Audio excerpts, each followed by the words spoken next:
on va parler de sécurité, mais là, je vous annonce que nous avons un nouveau candidat à la présidentielle.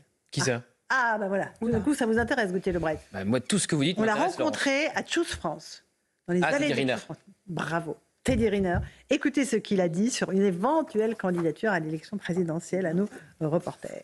Il va les mettre KO. Je dis juste que peu importe le domaine dans lequel je vais me lancer, ça sera pour gagner. Voilà. Et y compris en politique. Et je crois que lorsqu'on fait de la politique, le champion, c'est lequel? C'est être président. Donc voilà. Si un jour je me lance, ça serait pour être président. Ouais. Bon, alors là, évidemment... Enfin un poids lourd. Voilà, c'est ça.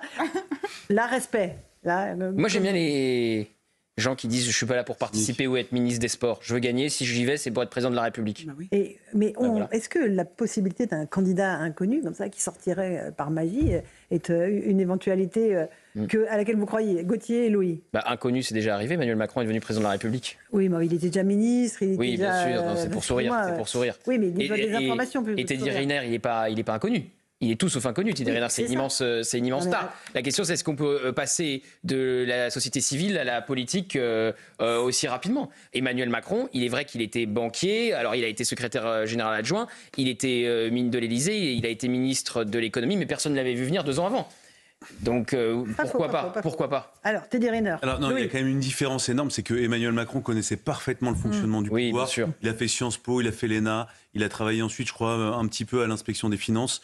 Et donc, oui, c'est peut-être très bien fait. ça lui donnait une connaissance, en tout cas, du fonctionnement du système, et même à travers ses fonctions de banquier d'affaires, il côtoyait le monde politique. Bref, il n'avait pas du tout la même formation que Teddy Riner. Moi, je pense que quelqu'un... Comment? À l'arrivée, on dirait pas pourtant.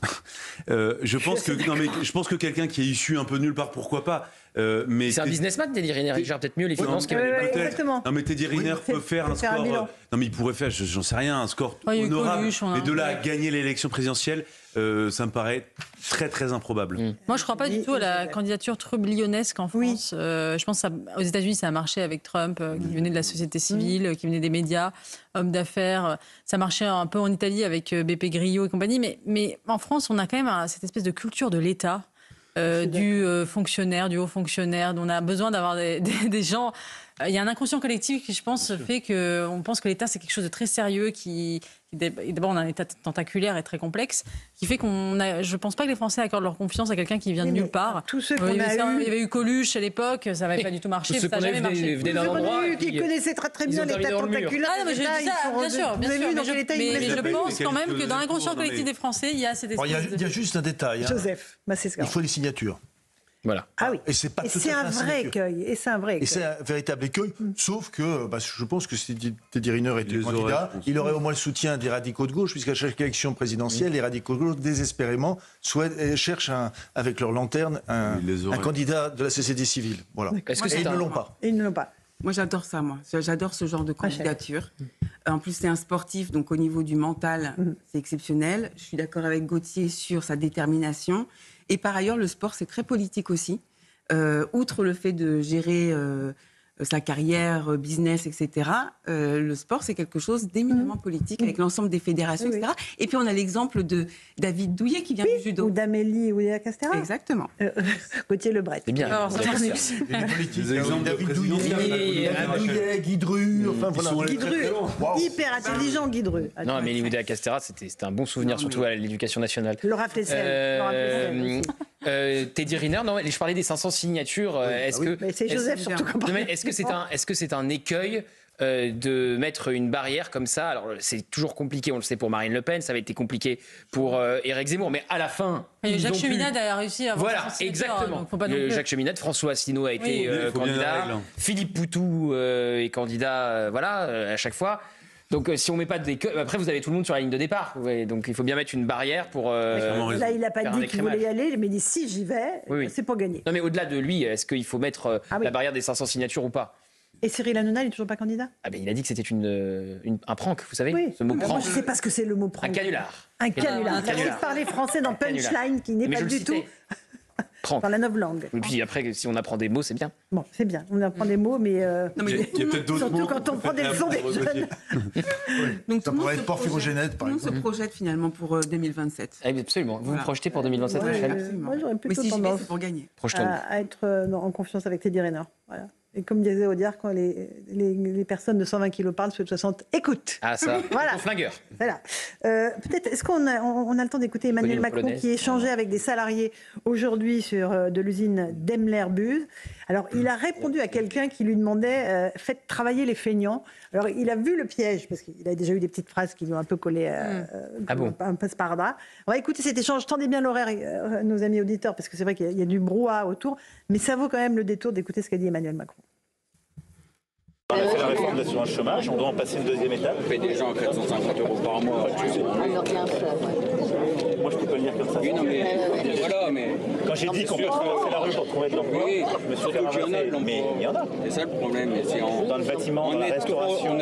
On est trop les gens pour qu'ils restent à la maison. Alors je ferai attention parce que vous avez toujours des gens en situation de détresse. Oui, pas tout le monde. Et donc c'est ça, faut pas un bon corps de. Voilà, donc je ne sais pas vous dire quelle est la proportion. Oui, non, mais vous avez, des gens qui profitent du système. Après, vous avez des gens parfois qui ont un coup dur de la vie. Oui, ça, voilà, le président qui dit quand j'ai dit qu'il suffisait de traverser la rue pour trouver du travail, je me suis fait ramasser. Du coup, il est ultra prudent, Louis Dragnel. Il fait attention. Il est très prudent.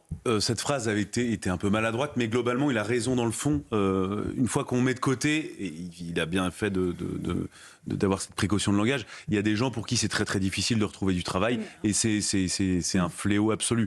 Mais c'est vrai qu'il y a des générations pour lesquelles on se pose vraiment la question de pourquoi un taux de chômage aussi élevé. Je pense notamment au taux de chômage chez les jeunes. Quand on voit tous les emplois à pourvoir, c'est vrai que ça fait se poser des questions.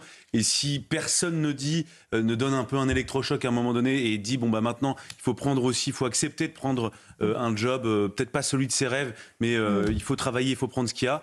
Eh bien, si personne ne le fait, à mon avis, le taux de chômage va continuer d'augmenter chez les jeunes. Parce non, mais il y a aussi le fait que le travail ne paie plus. En France, c'est vrai. Si on peut dire aux gens, vous pouvez vous élever par le travail, par le mérite. Le résultat, c'est qu'aussi les gens qui ont l'impression de travailler et puis de ne pas faire la différence, parce qu'il y a tellement de charges, tellement de différence entre le brut et le net dans leur salaire qu'ils se disent finalement le travail, travailler plus ne rapporte pas plus. Et donc ça, il faut le prendre en considération aussi. On peut pousser les gens à travailler, mais il faut que le travail rapporte aussi.